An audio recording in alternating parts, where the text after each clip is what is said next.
Pasal 24-25, khotbah tentang akhir zaman. Injil Matius pasal 24 ayat 1-2. Bait Allah akan diruntuhkan. Sesudah itu Yesus keluar dari bait Allah, lalu pergi. Maka datanglah murid-muridnya dan menunjuk kepada bangunan-bangunan bait Allah.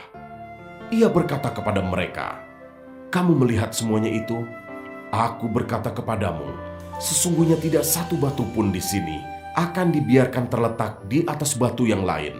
Semuanya akan diruntuhkan."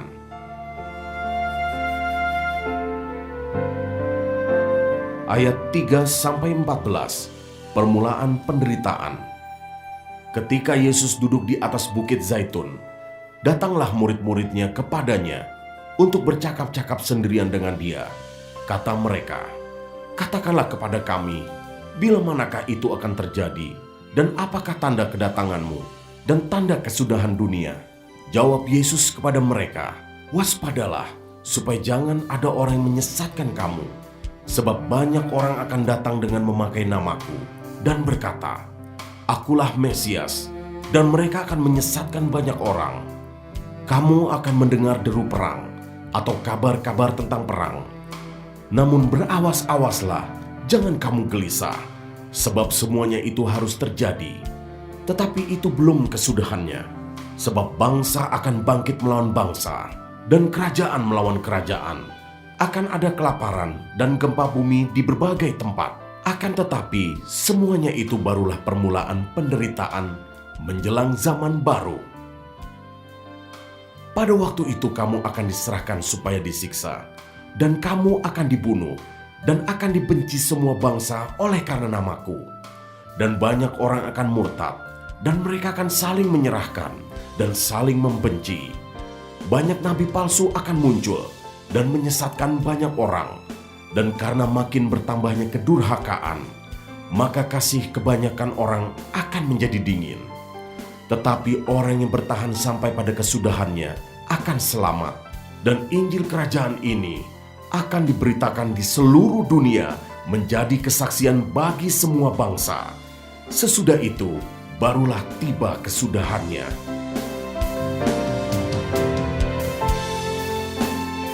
Ayat 15-28, siksaan yang berat dan Mesias-Mesias palsu. Jadi, apabila kamu melihat pembinasa keji berdiri di tempat kudus, menurut firman yang disampaikan oleh Nabi Daniel, para pembaca hendaklah memperhatikannya. Maka orang-orang yang di Yudea haruslah melarikan diri ke pegunungan. Orang yang sedang di peranginan di atas rumah, janganlah ia turun untuk mengambil barang-barang dari rumahnya. Dan orang yang sedang di ladang, janganlah ia kembali untuk mengambil pakaiannya. Celakalah ibu-ibu yang sedang hamil atau yang menyusukan bayi pada masa itu.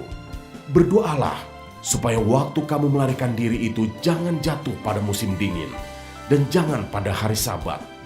Sebab pada masa itu akan terjadi siksaan yang dahsyat seperti yang belum pernah terjadi sejak awal dunia sampai sekarang, dan yang tidak akan terjadi lagi. Dan sekiranya waktunya tidak dipersingkat, maka dari segala yang hidup tidak akan ada yang selamat. Akan tetapi oleh karena orang-orang pilihan, waktu itu akan dipersingkat. Pada waktu itu, jika orang berkata kepada kamu, 'Lihat, Mesias ada di sini,' atau 'Mesias ada di sana,' jangan kamu percaya, sebab Mesias-Mesias palsu dan nabi-nabi palsu akan muncul, dan mereka akan mengadakan tanda-tanda yang dahsyat dan mujizat-mujizat, sehingga sekiranya mungkin mereka menyesatkan orang-orang pilihan juga. Camkanlah, aku sudah mengatakannya terlebih dahulu kepadamu. Jadi, apabila orang berkata kepadamu, 'Lihat, ia ada di padang gurun,' janganlah kamu pergi ke situ. Atau, 'Lihat, ia ada di dalam bilik,' janganlah kamu percaya. Sebab sama seperti kilat memancar di sebelah timur dan melontarkan cahayanya sampai ke barat, demikian pula lah kelak kedatangan Anak Manusia. Di mana ada bangkai, di situ burung nazar berkerumun."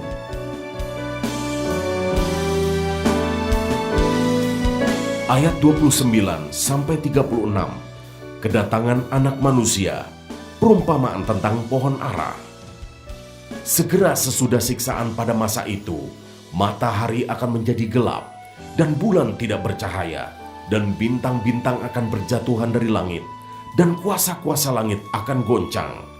Pada waktu itu akan tampak tanda Anak Manusia di langit, dan semua bangsa di bumi akan meratap, dan mereka akan melihat Anak Manusia itu datang di atas awan-awan di langit, dengan segala kekuasaan dan kemuliaannya. Dan ia akan menyuruh keluar malaikat-malaikatnya dengan meniup sangkakala yang dahsyat bunyinya, dan mereka akan mengumpulkan orang-orang pilihannya dari keempat penjuru bumi, dari ujung langit yang satu ke ujung langit yang lain. Tariklah pelajaran dari perumpamaan tentang pohon ara. Apabila ranting-rantingnya melembut dan mulai bertunas, kamu tahu bahwa musim panas sudah dekat. Demikian juga jika kamu melihat semuanya ini, ketahuilah bahwa waktunya sudah dekat, sudah di ambang pintu. Aku berkata kepadamu, sesungguhnya angkatan ini tidak akan berlalu sebelum semuanya ini terjadi. Langit dan bumi akan berlalu, tetapi perkataanku tidak akan berlalu. Tetapi tentang hari dan saat itu tidak seorang pun yang tahu. Malaikat-malaikat di sorga tidak, dan Anak pun tidak, hanya Bapa sendiri.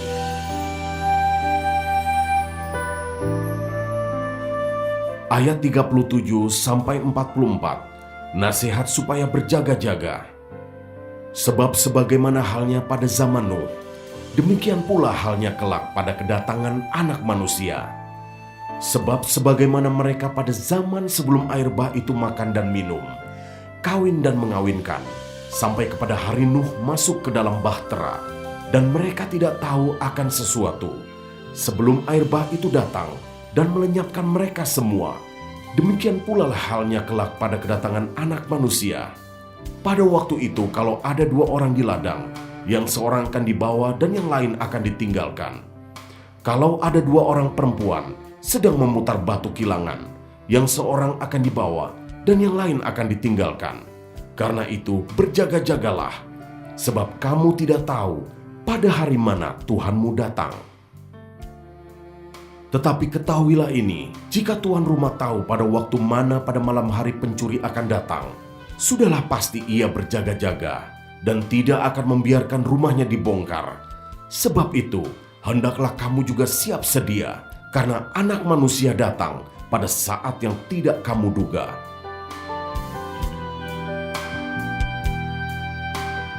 Ayat 45-51, perumpamaan tentang hamba yang setia dan hamba yang jahat. Siapakah hamba yang setia dan bijaksana, yang diangkat oleh tuannya atas orang-orangnya untuk memberikan mereka makanan pada waktunya? Berbahagialah hamba yang didapati tuannya melakukan tugasnya itu ketika tuannya itu datang. Aku berkata kepadamu, sesungguhnya tuannya itu akan mengangkat dia menjadi pengawas segala miliknya. Akan tetapi, apabila hamba itu jahat dan berkata di dalam hatinya, Tuanku tidak datang-datang, lalu ia mulai memukul hamba-hamba lain dan makan minum bersama-sama pemabuk-pemabuk, maka tuan hamba itu akan datang pada hari yang tidak disangkakannya dan pada saat yang tidak diketahuinya, dan akan membunuh dia dan membuat dia senasib dengan orang-orang munafik.